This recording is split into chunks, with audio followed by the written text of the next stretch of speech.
Israel ने Hamas के Laden के भाई बाप को मारकर लिया बदला, अब व्हील चेयर पर बैठे आतंकी का होगा खात्मा। इजरायल न्यूज़ इन हिंदी।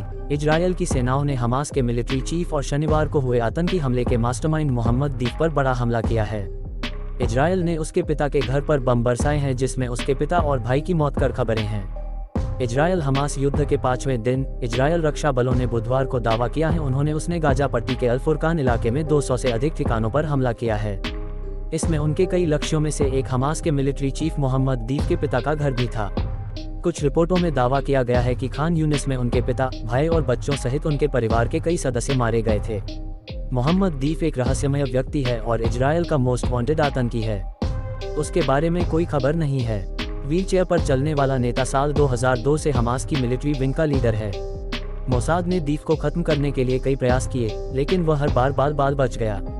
इजरायल की सेना के एक अधिकारी ने मंगलवार को न्यूज रॉयटर्स को बताया है कि हमास के पॉलिटिकल ऑफिस के 2 सदस्य जवाद अबू शम्माला और जकारिया अबू मामार दक्षिणी गाजा पट्टी के खान यूनिस में एक हवाई हमले में मारे गए।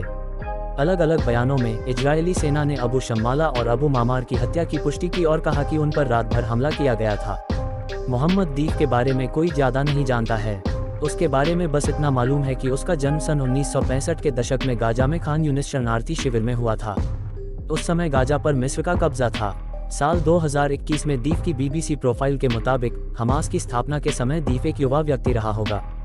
वह सन 1980 के दशक के अंत में समूह में शामिल हुआ था।